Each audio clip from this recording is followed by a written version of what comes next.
Hello ಎಲ್ಲರಿಗೂ, ಎಲ್ಲರೂ ಹೆಂಗಿದ್ದೀರಾ? Surprise ಆದ್ರೆ ಕನ್ನಡದಲ್ಲಿ ಮಾತಾಡ್ತಾ ಇದ್ದೀನಿ ಅಂತ ಯಾಕೋ ಎಮೋಷ್ನಲ್ ಟಚ್ ಕೊಡಬೇಕು ಅಂತೂ ಈ ರೆಸಿಪಿಗೆ. ಸೊ ಕನ್ನಡದಲ್ಲಿ ಮಾಡ್ತಾ ಇದ್ದೇನೆ ಡಬ್ಬಿಂಗ್. ಇಲ್ಲಿ ಬಂದು ಹಾಲು ಸಾರು ಮಾಡ್ತಾ ಇರೋದು. ಇದು ನಮ್ಮ ಅಕ್ಕ ಸೂಪರಾಗಿ ಮಾಡ್ತಾರೆ.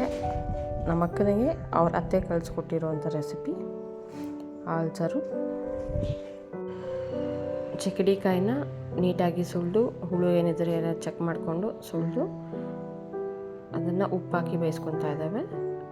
ಅರೌಂಡ್ 2 ವಿಷಲ್ಸ್ ಸಾಕು. ಆ್ಯಂಡ್ 10 ಮಿನಿಟ್ಸ್ ನೆನೆಸಿಟ್ಕೊಂಡಿರುವ ಅಂಥ ಅಕ್ಕಿ, ಕೊಬ್ಬರಿ, ಬೆಳ್ಳುಳ್ಳಿ, ಗಸಗಸೆ, ಮೆಣಸು ಆ್ಯಂಡ್ ಒಣಗಿರೋ ಮೆಣಸಿನ್ಕಾಯಿ.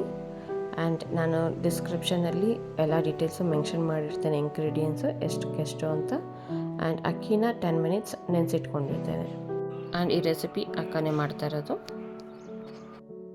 ಆ್ಯಂಡ್ ಇದೆಲ್ಲ ಇಂಗ್ರೀಡಿಯೆಂಟ್ಸ್ ಗ್ರೈಂಡ್ ಮಾಡ್ಕೋಬೇಕಾಗತ್ತೆ. ಫಸ್ಟ್ ಕೊಬ್ಬರಿನ ಒಂದು ಸ್ವಲ್ಪ ಗ್ರೈಂಡ್ ಮಾಡಿಕೊಂಡು ಅದಾದಮೇಲೆ ಎಲ್ಲ ಇಂಗ್ರೀಡಿಯೆಂಟ್ಸ್ ಆ್ಯಡ್ ಮಾಡ್ಕೋಬೋದು. ಬೆಳ್ಳುಳ್ಳಿ, ಮೆಣಸಿನ್ಕಾಯಿ. ಆ್ಯಂಡ್ ತಿಳಿದಿರ ಇರೋರ್ಗೂ ಈ ಟಿಪ್, ಕೊಬ್ಬರಿ ಹಾಕುವಾಗ ನೀರು ಆ್ಯಡ್ ಮಾಡೋಂಗಿಲ್ಲ.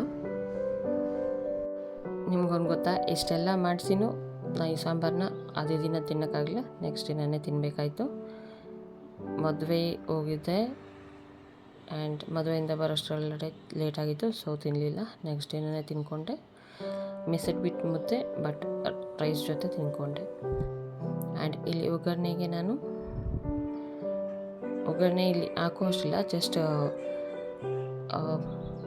ಗ್ರೈಂಡ್ ಮಾಡ್ಕೊಂಡಿರ್ತೀರಲ್ಲ ಅದನ್ನು ಪಾತ್ರೆಗೆ ಹಾಕಿ ಬಿಸಿ ಮಾಡ್ಕೋಬೇಕಷ್ಟೇ ವಿತ್ ಸಮ್ ವಾಟರ್. ಅದೊಂದು ಸ್ವಲ್ಪ ಕುದೀತಾ ಇದ್ದಾಗ ಬೇಯಿಸಿರುವಂಥ ತರಕಾರಿ ಹಾಕ್ಕೊಳ್ಳೋದು ಆ್ಯಂಡ್ ಅದನ್ನು ಚೆನ್ನಾಗಿ ಮಿಕ್ಸ್ ಮಾಡ್ಕೊಳ್ಳೋದು. And consistency as per your requirement.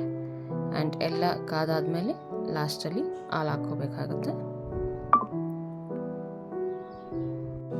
And ಹಾಲು ಹಾಕೋಕ್ಕೂ ಮುಂಚೆ ಉಪ್ಪು ಖಾರ ನೋಡ್ಕೋಬೇಕಿದೆ. ಆ್ಯಂಡ್ ಈ ಫ್ಲವರ್ಸ್ ಬಂದು ಮದುವೆಯಲ್ಲಿ ನಾನು ಮದುವೆ ಆದಮೇಲೆ ಎತ್ಕೊಂಬಂದಿದ್ದು ಅಲ್ಲಿಂದ. And they were so beautiful. Obsessed with this purple flowers. And ಅಷ್ಟೆಲ್ಲ ಮಾಡಿಸ್ಕೊಂಡು ಈಗ ರೆಡಿಯಾಗಿ ಹೊರಟಿದ್ದೇನೆ. Meet you in the next video. Thank you.